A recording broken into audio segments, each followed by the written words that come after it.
Hi guys, so in my last video I was talking about ecosystems and myths with self-sustaining ecosystem aquariums with obviously planted tanks with dirt, and one of the comments I got in my comment section, I get asked this quite a lot, was my take on the father fish method and how it compares and stuff. And basically I thought I'd make a video to explain my take on the father fish method and what I agree with, what I don't agree with, and I'll break it down. And this isn't aimed at father fish as a person. This is, you know, I've got an academic background, I've worked in science labs in universities and stuff, and I understand how to critique something from a scientific perspective, and that's what I'm going to do. I'm going to look at the method, and you know, considering Diana Walstad's method is heavily reliant on science to support her ideas and stuff, that's what I'm going to do. I'm going to go from that kind of perspective.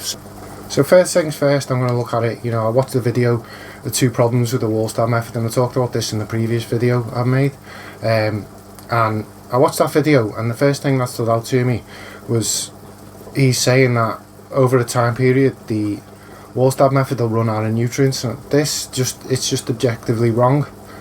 Like, she explains in detail how to test every nutrient and how to balance them in the tank. Fish food contains 2 of the 3 macronutrients, and then potassium will deplete over time in your tank. You can't front load it because it blocks calcium channels on the plants. So even if you've got enough nutrients in your tank, the fact that you've got potassium blocking calcium will stop your plants uptaking nutrients, and it'll kill them, it'll starve them, even though it's all there. It can't be done. It has to be balanced. That's why Diana Walstad's got a little and often approach with fish food. It works perfectly because you're not throwing something in abundance and it's spiking and blocking something. It all cycles, and that's the first thing. And the second thing, he jumped on this anaerobic thing, so it wasn't considered in the Walstad method, but it's key to the Walstad method. Now, he must have, I'm getting the impression that someone along the line, someone's seen something like, you know, that plenum system and thought, oh, this is a great idea. It reduces nitrates and it basically creates a self-sustaining environment where it processes all your waste to 0 nitrates. Now, people have debunked that.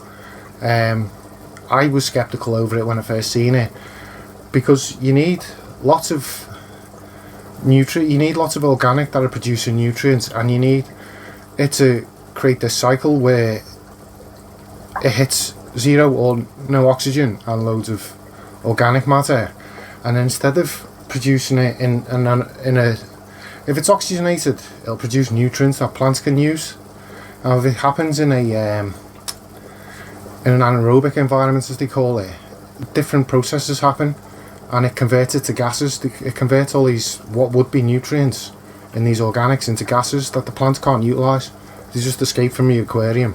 That's if you manage to do it. You know, there's a lot of information out there saying it's not achievable. So there's that. But what I'm saying is, this Walstad method, saying that it wasn't considered in the book, is wrong. When she's literally saying it doesn't matter whether you use sand or soil as long as the grain size is 2 to 4 mil, because at the top layer of your soil you need it to be highly oxygenated, because you're promoting bacteria there that are going to take all the waste down. In an oxygenated environment, in a highly oxygenated environment, they're going to take the waste, they're going to break it down into nutrients that the plants use. It's plant food, they're turning into plant food. If it's anaerobic, they're going to turn into gases that the plants can't use. Then the plants are going to starve and they're going to die. So having this oxygenated layer of soil, aerobic, is a key part of the cycle of adding nutrients to your tank in the form of fish food that breaks down using this oxygenated soil to release plant food that the plants use to grow. And that's your self-sustaining cycle. That's a whole key. If you lock that in at the core, the nutrients go in. They broke down this highly oxygenated environment into plant food. The plants utilise it, and then that self-sustaining nutrient cycle just keeps going forever. So it doesn't run out of nutrients. You mismanaging or misunderstanding those key things is what breaks it down. So then we come on to the amendments, which I find, I watched it with, and I was like, what? So he keeps changing his list of ingredients that he adds, but ultimately you've got micronutrients, you've got macronutrients, and you've got like what sometimes they call them secondary macros. In other, on other sides of aquarium keeping, you'll call them pH, KH, GH buffers. But ultimately, for the sake of this conversation, we'll call them. I'll jump between the two, but I'll point out when I'm jumping between the two. So I looked at this list of nutrients, right, and it's full of organics and macronutrients, but you don't need these macros. Diana Walstad shows you in the book, when you submerge these in water, it's gonna release them all really quickly. Once it goes into a low oxygen environment underwater, once it's submerged, it'll release most of its nutrients. Say that it's slow release is inaccurate. The design to be terrestrial. The designs, a lot of them are fertilizers in his method, even though he says he doesn't fertilize his tank. They're all terrestrial fertilizers, and the point in them is literally so you add them, and over time, when they get wet and dry, they slowly release nutrients into the soil, but not when they're constantly wet. The whole point is when they're wet, they're releasing. So there's a massive release of all these nutrients, all these macronutrients, really quickly, which is basically just like a massive ammonia and phosphate spike in your tank. They're not needed. Diana Walstad says little and often with your feeding, your fish food will release all the nitrogen and the phosphates your tank's ever going to need.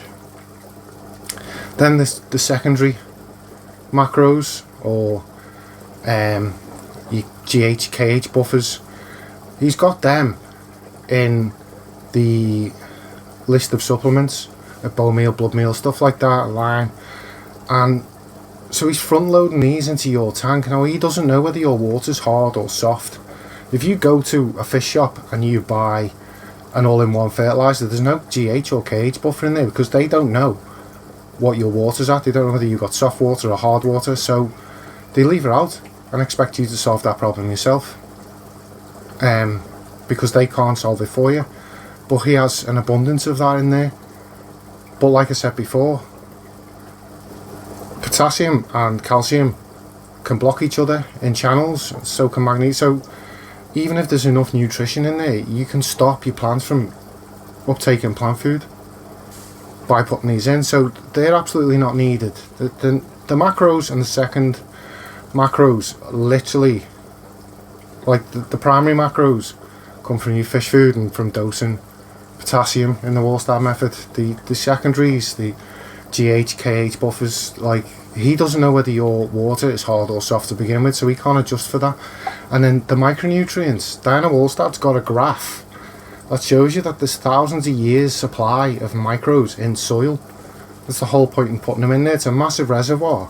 It's 1/3 organics in the soil, which breaks down and releases nutrients over time, and it's 1/3 like sand for structure, and then it's usually like 1/3 like a highly porous thing, like it could be clay, or it could be like moss peat moss, which will absorb all these nutrients and store them for your plants to take over time. A slow release.